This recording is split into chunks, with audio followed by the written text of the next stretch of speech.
سەرۆکی ئەمریکا جو بایدن بەحسا پلانا سیاسەتە خۆیان نافخۆیی دیکە.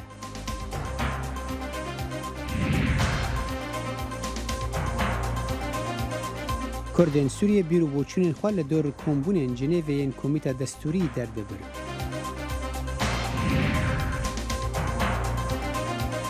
Şêwekar û peykertaşê Kurd Zuhdî Serdar bi hunerê peyama Kurdan digihîne Amerîkiyan.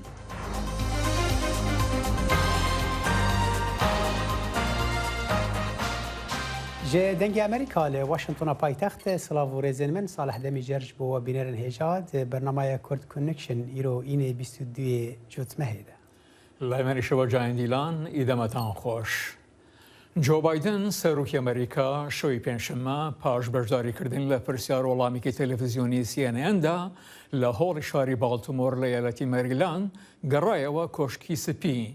Biden li miyaneyê ew bûna televîzyona da bas lew alankariyane kird ke rûberûyî debêtewe li nakokên wan leyna cewazekanên demokratekan bo pesendkirdinî kota planekê li $2 trilyon bo bi siyaset û planê navxwe Senatek ke bi 50 dabeşe Biden natwanî take dengek li dest bidat. Ew li gwastewe daye li nîwan daxwazî pêşketixwazekan ke deyanewê li karguzariya komalatyegan de sermayeguzarî bikin û miyana rewekan ke deyanewî nirxê pakijeke bêdixwarewe. Qanûndanerên Amerîka bi 229 deng li beramber 22 dengan erêkir ku Steve Bannon rawêjkarê serokê berê Donald Trump were girtin li dor redkirina wî ya hevkariyê li gel li Kongresê di vekolînên derbarê êrişa rojê şeşê çile de li ser avahiya Kongresê. Argumenta demokratên Komîta Vekolînan ew ku divê rê bo Bannon nebe ku daxwaza Kongresê ya gewahîdanê red bike. Hin qanûndanerên komarî wekû Liz Cheney û Adam Kinzinger li gel demokratan deng li dijî Bannon dan. Nûnerê komariyê Wilayeta Indiana Jim Banks girtina Bannon red kir û got ew bin pêkirina desthilata wan e wî Komîta Vekolînan bi li darxistina vekolînên şermezar tawanbar kir.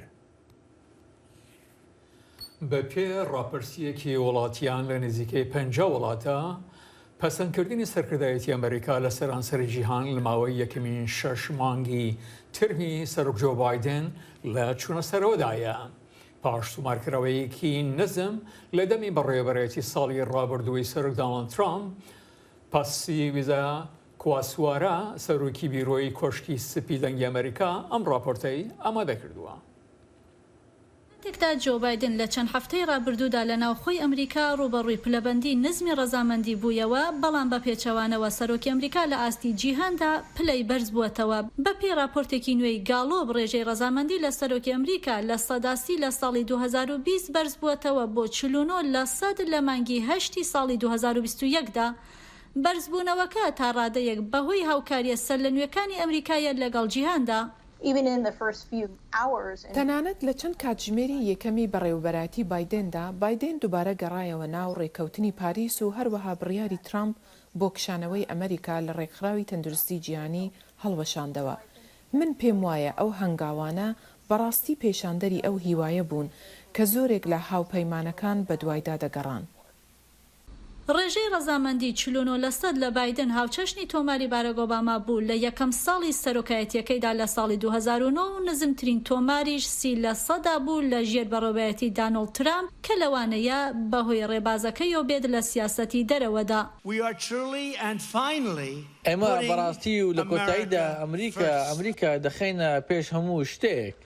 راپۆرتی گاڵۆب پیشاندەری ئەوەیە کە پەیامەکانی بایدن لە جیهاندا پێشوازێکی زۆرتری لێکراوە. ئەمریکا گەڕاوەتەوە دیبلۆماسی گەڕاوەتەوە. بەڵام کشانەوە پڕ لە کێشەکەی ئەفغانستان و هەروەها ڕێکەوتنی ئاکۆس لە مانگینۆ لەگەڵ ئوسترالیا و بریتانیا بۆ دابینکردنی ژێردەریایە ناوکیەکانی ئوسترالیا و هەڵوەشاندنەوەی ڕێکەوتنێکی پێشوەق لەگەڵ فەڕەنسا بوو بەهۆی ئەوەی ڕەخنێکی زۆر بێتە سەر ئەمریکا تەنانەت لەلایەن هاوپەیمانەکانیشیەوە. ڕەخنەگران هەست دەکەن کە درۆیان لێکراوە. بەڕێوەبەراتی بایدن کە هاوپەیمانەکانی نۆ دەکاتەوە و دەڵێت گرنگی بە ناتۆ دەدەین. گرنگی بە کەسانی تر دەدەین و گرنگی بە مافەکانی مرۆڤ دەدەین و دواتر چی ڕوویداوە کاتێک قسە لە ئەفغانستان دەکەین و لە ڕێکەوتنی ئاکۆس لەگەڵ ئوسترالیا دەتوانین بڵین ئێمە پارەی خۆمان بە فیڕۆداوە و ئەمەش بەڕاستی کێشە دروست دەکات. لە ڕاپرسیەکەی گاڵۆپدا کە لە نزیک 50 وڵاتدا ئەنجام درراوە سەرکردایەتی ئەڵمانیا لە ڕێزی پێشەوەی وڵاتە زلهێزەکاندایە و پلەی یەکەمی هەیە لە نێوان وەڵامدەراندا. ایرو اینه روجا داویا کمبونین گرا ششان یا کمیته دستوریه سوریه لجنیوی که روجا دشمه دست پیکر بو کردین سوریه و تفگرا سیاسیا کردیجی بیرو بوچونین خوال دوروان کمبونان درد برن. راپورتا پیامنیر ملقامشلو بهتر زانیاری هنه.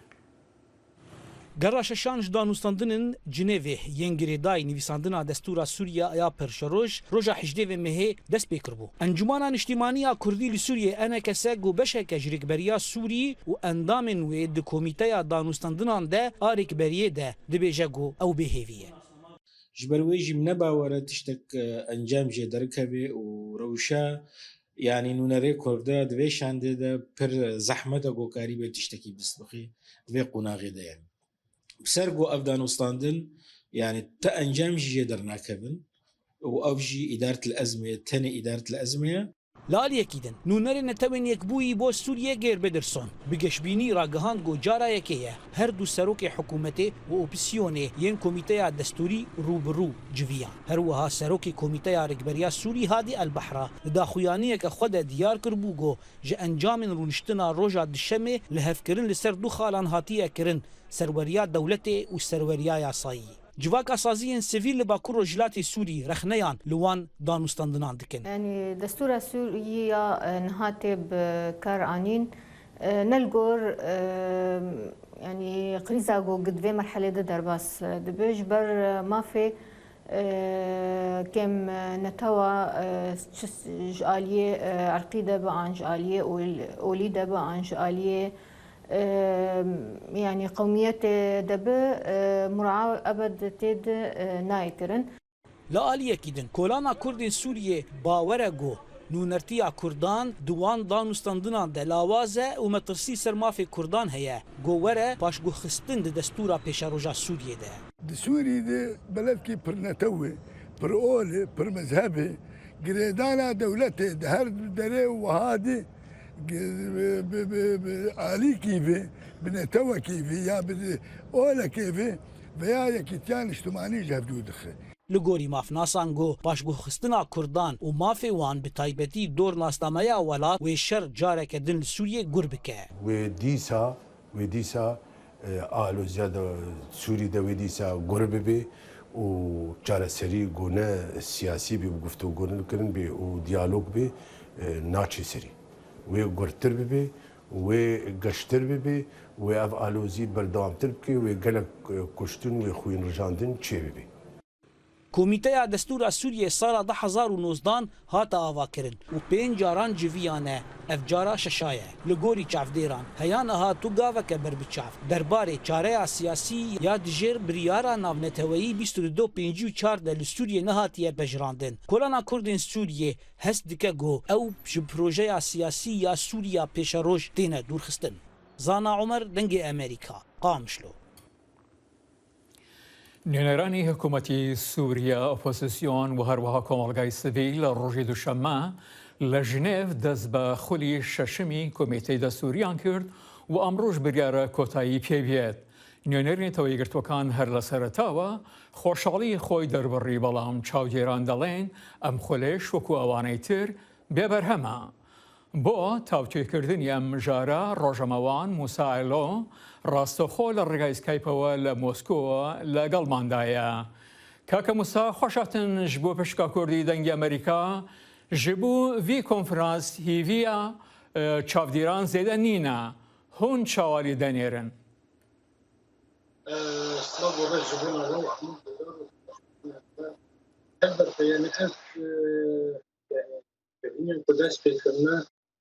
وەکو جبینن بەرێژی بچین ژبەر بۆ مەسەلەی یعنی چارەسەریەدا کەسێن کو ڕۆلێکی بلیزن و بکاردن چارەسەر بکەن نەهاتنە بەشدارکەن پرسگرێکین دەولەتا هەن جبونا ويدمك هيلي نوفنا تويدا شارستر نبي أو جبين وهيلي الشكل ده كرمال الشكل ده بنوه کاکە موسامە خولمی شەشمینە لە پنجخۆلی ڕابردوو ئاخۆ بەحسی چی کرایە و چی مایە کە لەسەری ناوکۆکن؟ ها خولي كوتشي بدون نها ام دخولي ششمين دا يعني ام بيجن او باش داربون كوتشي دبن وكو ام جابير دشوكين دخولين برسجريك دو كوداي برسجريك حردو هيزن وباجداري في مسألة كون بيجن دستورك يجبونا قال سوريا دينا حردو هيز تاني الدصالات ديجارن السلطة ديجارن نكو جبونا تناهية قال ام بيجن قال سوريا بتشرنجي بكره ام بيجن برسجريكي وان بينن اف خلايك بروبلمي دو ميجي او وز الهيزن دنيا امريكا يكتي اوروبا يا روسيا ام بيجن ايران تركيا او كسر الاستقبال صار صحيح سوريا حتى بروجي ايرو لهاف النكرنا حتى كود هيلي ناف نتويدا شارسر نبي او كسن اوبوزيسيون وكسن كود الرجيم تمثيل لكن ونقر بنتقوا باوجه هر لسرف بابت ریاض درار هاوسروکی انجمن سوریای دموکرات دڵێت خولی ئەم جارەی لە ژێی دەستوری سووریا بێ ئەنجامە و لەگەڵ بەرژەوەندی ئەو وڵاتانەدایە کە بەڕێوە دەبن. بەشداری نەکردنی نوێنێرانی خۆسەری ڕۆژاوا کە 29% خاکی وڵاتەکەیان بەدەستەوەیە بەڤیتوی تورکیا ڕێگایان پێنادراوە. لێرەدا پرسیار ئەوەیە ئایا بەبی بەشداری کردنی نوێنەرانی ڕێبەبەریە خۆسەر شیانی هەیە ئەم کۆنفرانسە هیچ سەرکەوتنێک بەدەست بهێنێ؟ يعني بيجن كيلو كنت خدي يعني هذه رخصتني الصراحه خدي قوتك خدي هزك وخدي رخصتنا كي بري مزنا اگر ام الاوبوزيسيون سوريا نزلكن تحريم وايد لبو جربلس وامبيجن حتى كوبابي وانا كان بيجن جين عفريني كود دست عفرين جي دست وانداي او هيزو دا صلاه يعني بخوا نه ایدئولوژیه نه نقشه‌ای جوونا پیشروجی که بو سوریه کنه او کسی که بو کار به بجدار ببه و بو کار به چاره‌سریه که بو سوریه بکه او خودی او هیزن خودی دسالاتن او جی کرد رژیمه لی اما نتیجه کو هم بجن ده انجام هفلهبون او نل هفغاتنین هم بجن برجواندین دولت دنیا لسر عرض سوریه حتى نهار بجدار كرد بجدار نبن بجني ريبابريه خسر بجدار نبن تأنجامك لسر عرض سوريا لسر خاك سوريا او جبين ابن من داخل وقت در باش کاکە موسا ئەف پرسیار دەکرێت ئەگەر ئەمریکا خۆ بە دۆستی کورد و هاوپەیمانی کورد لە ڕۆژاوا دەزانێ چما گوشار یان فشار نەخاتە سەر تورکیا رووسیا و لایەنی دی بۆ ڕێگەدان بە بەشداریکردنی ڕێبەبەریە خۆسەر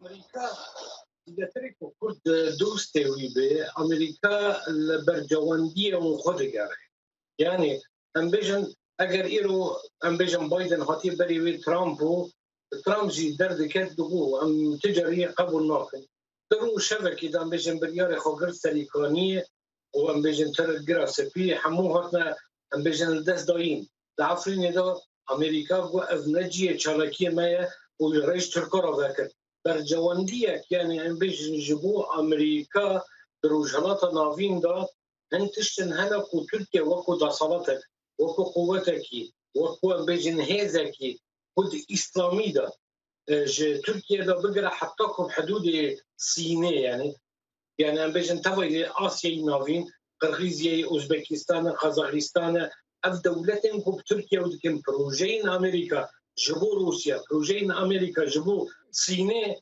دكانة قرباني يعني كل شخص دوس بيجي دكانة قرباني بديه. كاك موسى أنا كسوق لأن دي بهيفيا لم كونفرنسا چما كرد بيك دنگو بيك برا بشكداري لم كونفرنسا ناكن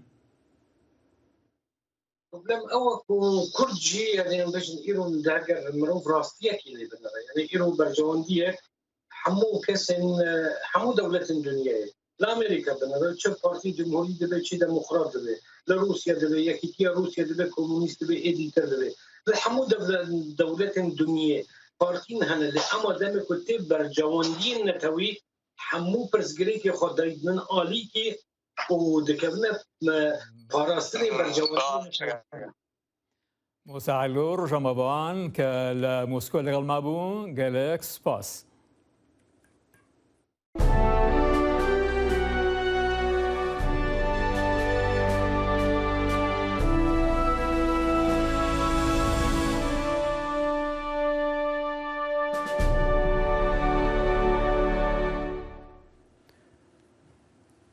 خب پیشاندان مامۆستایان لە گەلک باژار و باژارۆکن کوردستان عێراق بەردەوامن و داخوازە وان ئەوە کو گرێ بەستên karên wan mayînde bin lê berpirsên hikûmetê hin daxwazên wan pêk neanîne.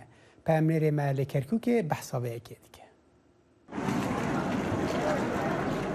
زیاتر لە هەفتەیەکە هۆڵەکانی خوێندنیان بەجێهێشتووە و داوای دامەزراندن دەکەن. هەرچەندە حکوومەت هێرێم بڕیاری زیادکردنی پارەی مامۆستایانی وانەبێژی داوە بەڵام ئەوان دامەزراندن تەنها خواستیانە. ئەمە بەم شێوەیە ئێستا هیچ مافێکمانیە لە پەروەردەیە چونکە بەیانی دوو بەیانی هەر کەسێک مامۆستای میلاک بێتە شوێنمان ئێمە ناچارەکەین لەو شوێنەی خۆمان نەمێنین. ئێمە هیچ مافێکی ئینجازەمان نییە. ئێمە هەر مامۆستایەکی وانەبێژ ئەگەر ئافرەت وێ مۆڵە دایکایەتی نییە. ئەمە کشتی پێشێرکردین بە مافەکان ئێمە هیچ ئەگەر 10 ساڵ 20 ساڵ شوانەبێژ بین مافێکی خانەشین بوونمان نییە. ئێمە داوای مافەکانمان نەکەین. خۆپیشاندانی مامۆستایانی وانەبێژ زۆربەی شار و شارۆچکەکانی گرتووەتەوە. ئەوان دەڵێن بە پارەیەکی کەم دەوامێکی زۆریان پێدەکرێت و هیچ مافێکیشیان نییە. هەموو کاتێکیش دەتوانرێت گرێبەستەکانیان هەڵبۆشێنرێتەوە. ئێمە کرێکاریشەکەین پارەکەیش لە کاتی خۆیان نادەن. یعنی حسابی کرێکارێکیش بۆ ناکرێت. بۆیە قدوەی مامۆستایان شکوانەوە مامۆستایان بێز کردووە و هاوپیشەکانی خۆشمان لە گرێ بەست لە تاعین نایەن بە هاوکاریمانەیان پشگیریمان بکەن. لە ساڵی 2014ەوە دامەزراندن لە هەرێمی کوردستان ڕاگیراوە بەو هۆیەوە بەشێک لە دەرچوانی زانکۆ و پەیمانگاکان لە ماڵن و بەشێکی کەمیشیان وەکو گرێبەست یان وانەبێژ دامەزرێنراون. وەڵاوە تقریبان هەفتەیەکە لێرێمە تەنها داوای و دامەزراندنەکەین بە هیچ شێوەیەک رازی نین بە مەقتوعە هیچ مافێکمان نییە هەتاکو ئەبێت ئیشێ بۆ ئێمە بکەن ناگینا واز نارین هەتاکو دامەزراندن. هەرچەندە ماوەی زیاتر لە هەفتەیەکە مامۆستایانی وانەبێژ لەسەر شەقامن و داوای دامەزراندن دەکەن بەڵام تا ئێستا بەڵێنی جێبەجێکردنی داواکاریەکان پێ نەدراوە. دڵشاد ئەنوار دەنگی ئەمریکا گەرمیان. شێوەکار و پەیکەرتاشê Kurd û ji dayikbûyê bajarê Silêmaniyê Zuhdî Serdar ku ji sala 1964 ve li Amerîkayê wî mala xwe kiriye pêşangeheke mayînde ji bo tablo û pêkerên xwe yên ku bihtir ronî didin ser êş û azarên Kurdan û peyama wan digihîne Amerîkiyan. Min berî çend rojan serdana wî kir li Los Angelesê û wî qala gelek tiştan kir. Li mala xwe ya nêzîkî bajarê Los Angelesê şêwekar û peykertaşê Kurd Zuhdî Serdar tablo û peykerên xwe nîşan dide. Ew dê şêwazê dîzaynkirina berhemên xwe de bal dikişîne ser îşkence û zordariya ku Kurd dê dîroka xwe da rastî hatine. Min muhawelem zor kirdowe ke tesîrî ew bikem çon Kurdiyan çon zulm lê kirdowe û سوتانویانن خشیان تەسجنەوە پیشانە ماوە چۆن ئەو تەسیرێ کردۆرە سەر ئەو لەشی و وەکو بیبینی یەکسەر بزانی کەوا ئەوە یەکێکە لە ژیانێکی ناخۆشا بووە. Serdar dibêje hunera şêwekarî û peykertaşiyê beşekî xweristiyê jiyana wî ye ku ji zarokiya wî ve her pêre bû û karibû bi wê xwe zûtir bigihîne Amerîkiyan û ji wan re behsa doza Kurdan bike. Bo meseleyê Amerîka bo min asantir bû çunka huner ewan ke eybînin yekser pê deڵێn ewe çi ye û kê û li kûyê û inca ebê min bi şêweyekî ciwan boyan پیشانانم کورد چیان لێ کردووە و بۆچی سربەخۆنیە و بۆچی بەو شێوەیە ئەزیەتیان ناوە. پشتی هاتنا ئەمریکایە بە 2 ساڵان ئەنکۆد ساڵە 1966دا سەردار بریە ئالیکاریە دکتۆر کامێران بەدرخان دچە فرەنسایê دەرباسی ئەکادیمیا هونەرê dibe û yekem pêşangeha xwe li wir li dar dixe. دکتۆر کامران مامۆستا بوو لە سۆربۆن وطبعا ئەو باوکی کوردان بوو لە فەڕەنسا دەنگی زۆرە ڕۆیوە کە قسەی لەگەڵ وزارەتی مەعاریفا کرد یەکسەر یارمەتیانە زەمالەیە نامێ. Hevjînawî Judith Cohen ku di sala 1996 de Zuhdî bi riya hevalekî wan yê hevbeşnas kir, dibêje huner û rengên wî de her cihekî malê de ne. His art is everywhere. So his art was in his cooking. هونەرا wî li her derî ye û rengên wî heta di şêwazê çêkirina xwarinan de ye ku gelek bitamin ji ber ku ew bi hezkirin çê dike. Em di malekî de dijîn ku hevdedarên mîweyan tê de ne û hemî reng û berhemên Zuhdî werdigerînin. Lê Zuhdî piştî 56 salan li Amerîkayê hîn jî wê wek mala xwe yek duyem binav dike. Ew dibêje her çendî Amerîka mala wî yek dawî be jî ew ji aliyê giyanî ve naba wek mala yekem. Kurdistan. ژیانی من ئێستا چونکە لێرە ئیشتیقرارم کردو ماڵم هەیە بشتمەوانێ بۆ زیارەت دەچمەوانێ بەڵام تەبعاً ئەوە ماڵەوەیە هەموو وەختێک ئەڵێم ئەڕۆم ماڵێ ئەمە ماڵی دووهەمە بەڵام ئەمە ئێستا ئەو جێگەیە کەوا تێژین بەڵام کوردستان هەموو وەختێک جێگەیە کە مێشمان و دڵمان و ڕۆحمانی تایە. Ji bilî hunera şêwekarî û peykertaşiyê serdar nivîskar e jî û di her sê pirtûkên xwe de behsa hunerê û girêdana wê bi Kurd û Kurdistanê vedike. Ji bajarê Los Angelesê wilayeta Kalîforniya, Salih Demîcer, dengê Amerîka. دکتۆرەکان لە ئیالەتی دکتۆرەکان لە وڵاتیگەردەکانی ئەمریکا گۆرشیلەیەکی بەرازیان بە شێوەیەکی کاتی بە جەستەی مرۆڤی کەوەلەکان و سەیریان کرد کە کار دەکات و هەنگاوێکی بچووکە لە گەڕانی دەیان ساڵەدا بۆ ڕۆژێک کە ئەندامەکانی ئاژەڵەکان بۆ چاندن بەکاربێنن بۆ ڕزگارکردنی ژیانی مرۆڤەکان. پزیشکان لە ئەمریکا بە شێوەیەکی کاتی گورچیلەی بەرازیان بە جەستەی مرۆڤێکەوە لکاند و بینیان دەستی بەکارکردن کرد. ئەمەش هەنگاوێکی بچووکە لە هەوڵێک بە درێژایی دەیان ساڵ کە ڕۆژێک بێت ئەندامەکانی ئاژەڵ بەکاربهێنرێت بۆ چاندنیان لە جەستەی مرۆڤدا بە مەبەستی ڕزگارکردنی ژیان. مانگی ڕابردوو نەشتەرگەران لە سەنتەری پزیشکی لانگۆنی لە زانکۆی نیویۆرک لە نیویۆرک گورچیلەیەکیان بە جووتێک خوێنبەری گەورەوە بەستەوە لە جەستەی ژنێکی مێشک لە کارکەوتوو ئەوەی بەهۆی ئامێری هەناسەدانی دەست کردەوە بە زیندوی مابوو. دکتۆر ڕۆبەرت مۆنگەمری ئەو نەشتەرگەرە بوو کە سەرۆکایەتی ئەو تیمەی کرد کە نەشتەرگەریەکەی بۆ تاقیکردنەوە ئەنجامدا گوتی گورچیلەی بەرازەکە بەو جۆری ئەوان هیوایان بۆ دەخواست کاری کرد. پاشان هەموو پشکنینەکانی تاقیگە و هەموو ئەو شتانەی ئێمە ئەنجاماندان هەمووی زۆر ئاسایی دیار بوون. وەک دەزانن لەبارەیەوەی ئێمە چاوەڕوانیمان دەکرد کاتێکە ئەم چاندنی گوچیلەیەمان لە مرۆڤدا ئەنجامدا. دووشت بوون. یەکەم هیچ بەڵگەیەکی ڕەتکردنەوەی بەهێزی بە خێرایی ڕووی نەدا. دووەم شت ئەوە بوو کە گوچیلەکە بەباشی کاری دەکرد. بۆ 54 کاتژمێر کە ئێمە توێژینەوەمان لەسەر گوچیلەکە دەکرد ئەوە ئەو دەرەنجامانن کە دەتوانین لی تێبگەین. ئێمە وەک دەزانین ئەمە کۆمەڵێک درەنجامی سادەن بەڵام هەنگاوێکی بەرچاون چونکە دەزانن ئەمە مرۆڤ نییە و پێم وایە ناتوانێت لە بەهای کەم بکرێتەوە.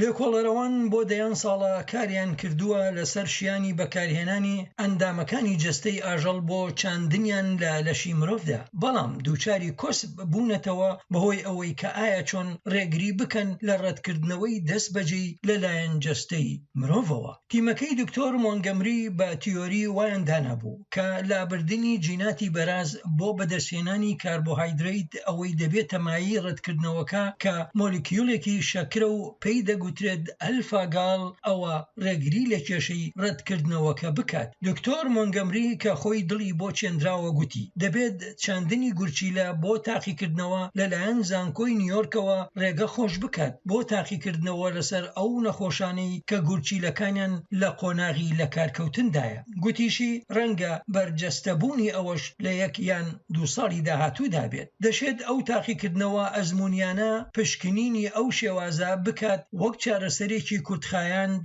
بۆ ئەو نەخۆشانەی لە دۆخێکی ترسناکدان هەتا ئەو کاتی گورچیلەی مرۆڤێک دەست دەکەوێت یان وەک لکاندنی هەمیشەیی. بە گوێرەی تۆڕی یەکگرتوو بۆ هاوبەشیکردن بە ئەندامانی جەستەی مرۆڤ پتر لە 100,000 کەس لە ئەمریکا وا لەم کاتەدا چاوەڕوانی چاندنی ئەندامانی جەستەی مرۆڤ دەکەن. لەوانە پتر لە 90,000یان چاوەڕوانی گورچیلەیەک دەکەن. تێگرای ماوەی چاوەڕوانی بۆ بەدەستهێنانی گورچیلەیەک 3 بۆ 5 ساڵە.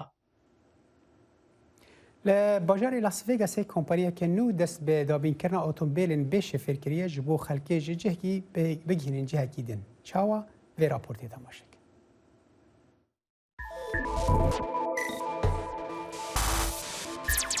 Van rojan hatûçû bi otomobîlan bi daxwazkirina telefonan neğerîbe. Bêguman ger ew otomobîla te daxwaz kirî bixwe bajot. Ev yek gelek balkêş e. Herkes dixwazî divêje nêzik ve bibînît. Dest lê bidet û hez pê biket. Enan Nanda Komar damezrênerê kompaniya Halo ya ku çêkerê otomobîlên elektrînî yên bêşûfêrin bingehê çavedêriya ajokarên wan 5 mîlan dûrî van otomobîlan in. We are taking off-the-shelf electric cars. Em pêkatan ji otomobîlên elektrînî werdigirîn. Li gel sê pêkatên kompîterê û sansoran têkel dikein û sîstemeka ajutina xweser çê dikein.